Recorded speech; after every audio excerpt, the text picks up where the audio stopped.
The ship loomed in silence, docked under the weight of expectation.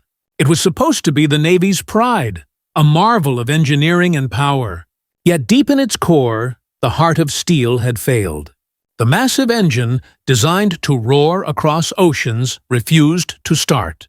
Engineers crowded the control room, their faces drawn with fatigue and frustration. Hours turned into days, but the silence of the engine remained, heavy and humiliating. Before I tell you what happened next, tell me in the comments where you're watching from. I love knowing who's listening. The Admiral stood at the edge of the chaos, his uniform crisp, his expression unreadable. He watched as men argued over schematics, as tools clattered uselessly to the floor.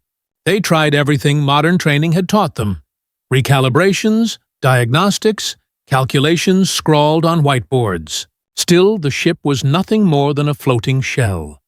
The whispers began. If this engine doesn't fire, we'll miss deployment. What if the ship never sails? Every failed attempt pressed the crew deeper into despair, and though the Admiral remained outwardly calm, a memory gnawed at him. There was someone who could solve this, someone the Navy had all but forgotten.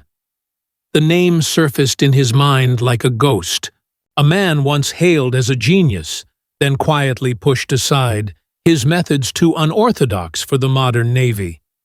He was old now, long retired, and many doubted he could even climb the gangway.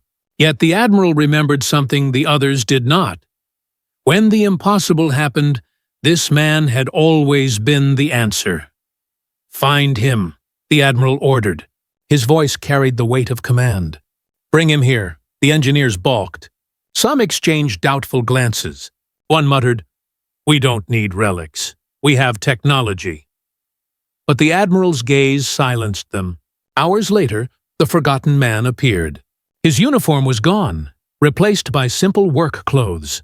His hands bore the marks of decades spent with steel and fire, and though age had bent his shoulders, his eyes still burned with sharp intelligence.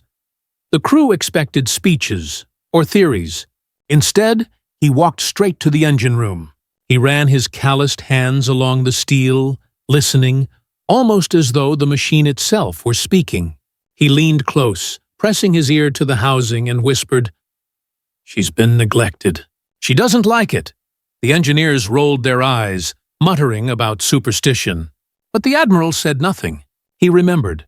The old man asked for tools that hadn't been used in years: a stethoscope for vibrations, a small oil can, a wrench worn smooth from touch. He tapped pipes, tightened bolts, and adjusted valves with movements so deliberate they felt ritualistic. Every clang and turn echoed through the chamber, drawing the crew closer in reluctant fascination. For hours he worked in silence. Sweat glistened on his brow, dust settled on his clothes, yet his hands never faltered. The engineers, once skeptical, now stood transfixed. Slowly, their disbelief gave way to awe. They began to see not a frail retiree, but a master at work. Finally, he stepped back, wiping his hands on a rag. "Try her now," he said softly. An engineer hesitated, then pressed the ignition. For a moment, there was only the groan of strained metal. Then a deep rumble shook the floor. The engine coughed, sputtered, then roared.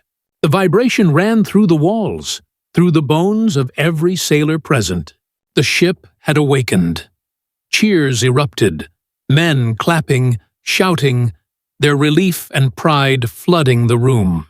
Some had tears in their eyes. The Admiral, however, only nodded. His respect shone in silence. The old genius stood apart, a faint smile touching his lips. "Engines," he murmured, "are like people. Ignore them, and they fail you.